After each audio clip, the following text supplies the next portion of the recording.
dengan adanya agama yang baru, maka orang sini dikenalkanlah dengan nama setan, dikenalkanlah dengan nama iblis. Maka untuk menenangkan, diadakan metode ruatan itulah sebenarnya untuk menenangkan jiwa-jiwa orang Nusantara.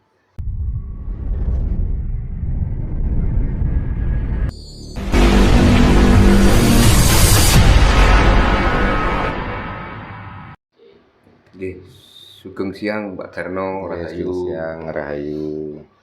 Pak, ini untuk menanggapi yang baru-baru ini lagi viral Pak, selaku Pak Darno spiritual Jawa, yang kedua juga selaku wong cilik Pak, dengan melihat video terkait salah satu mubalik, salah satu dai, dan beliau juga staf khusus presiden ketika melakukan acara di Magelang itu kemarin Pak, sempat mengolok-olok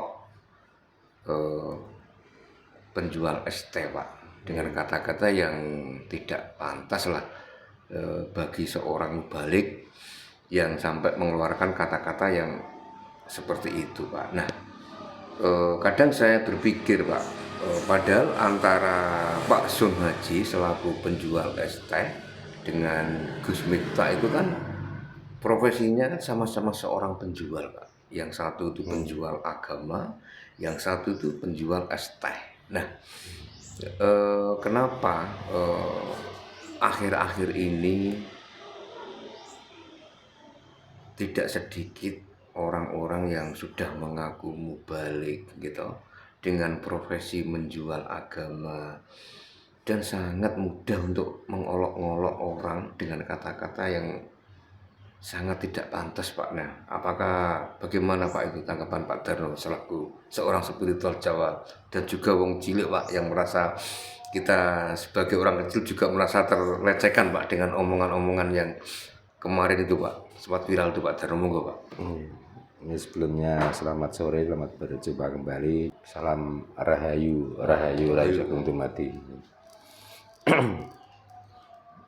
Ya, menanggapi pertanyaan tadi, sebenarnya ya kita sebagai orang Jawa, maka kita harus sadar dan percaya bahwa inilah alam. Sesuai dengan janjinya yang Sabdo Palon Noyo Genggong, yang sudah banyak diceritakan, sudah banyak dipercaya bahwa perjanjian antara Kanjeng yang Sabdo Palon dengan Syekh Subagir waktu itu, di saat Syekh Subagir mau menyiarkan agama Islam di Nusantara, sebenarnya sudah banyak sekali peristiwa-peristiwa yang sebenarnya tidak sesuai dengan cerita. Karena di Nusantara ini orang berasumsi bahwa cerita itulah kebenaran. Maka dengan cerita per cerita yang dikamuflase, yang dibumbui sedemikian rupa, seolah-olah menjadi kebenaran.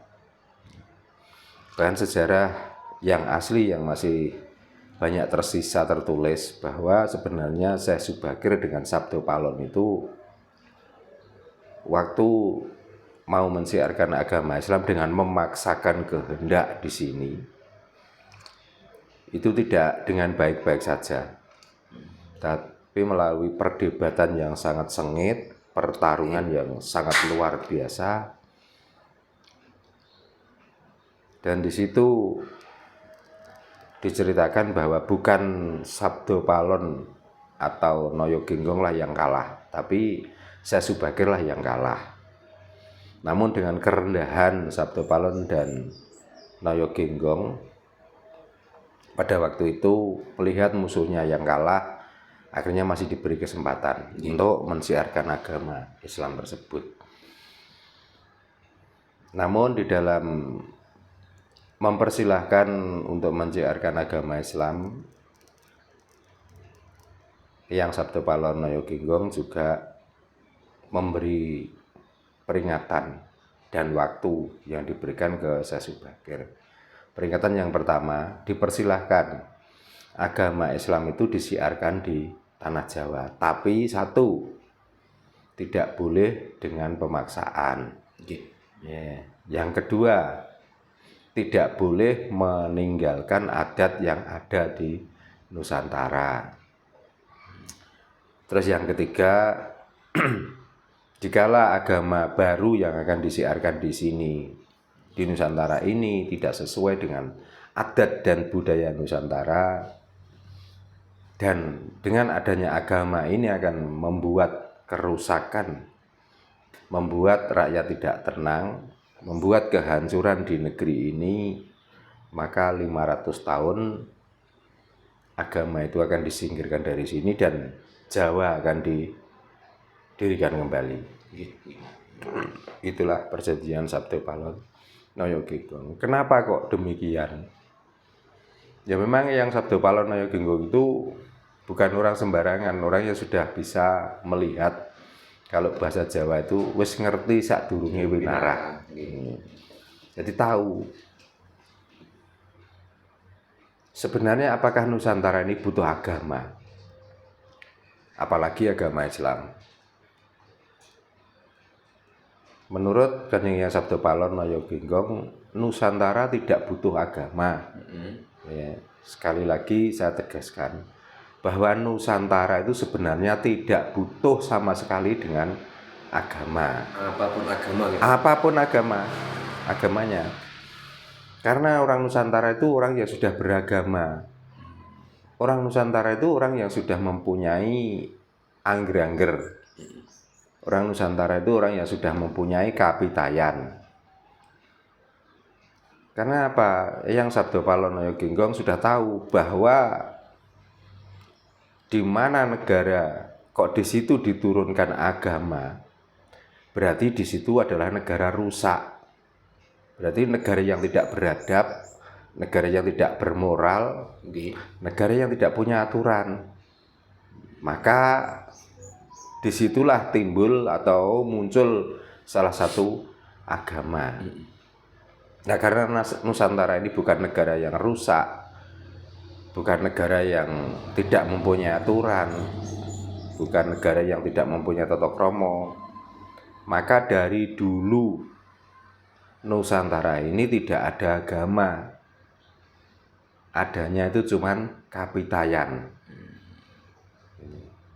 Namun karena saking mahirnya orang-orang beragama dengan menjajakan, dengan menjual dagangannya itu, yang namanya orang sudah tahu atau linuweh, atau orang yang sudah tahu sadurunge winarah, maka dipersilahkanlah oleh Kanjeng Eyang Sabtopalono untuk mensiarkan agama itu. Namun sebelum Kanjeng Eyang Sabtopalono Yoginggong masuk dalam alam kamuksan, sudah melihat tanda-tanda itu, sehingga sampai mengadakan ruwatan desa, yaitu tepatnya di puncak Gunung Tidar waktu itu. Sampai Gunung Tidar diruat. Kenapa? Ternyata dengan adanya agama yang baru, maka orang sini dikenalkanlah dengan nama setan, dikenalkanlah dengan nama iblis, ya.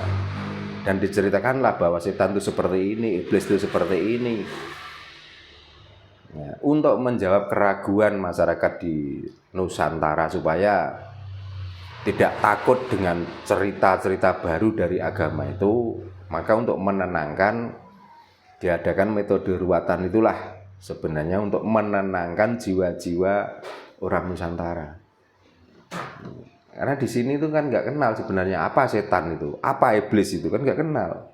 Orang sini kan kenalnya cuman gendruwo, buta, tek-tekan, ya.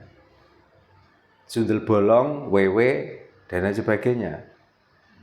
Itu pun terjadi kan karena penasaran, arwah-arwah orang penasaran. Tidak seperti cerita dari agama bahwa setan itu diciptakan memang sengaja untuk menggoda manusia dan lain sebagainya. Nah dari situlah sampai sekarang pun maka terjadi seperti ini.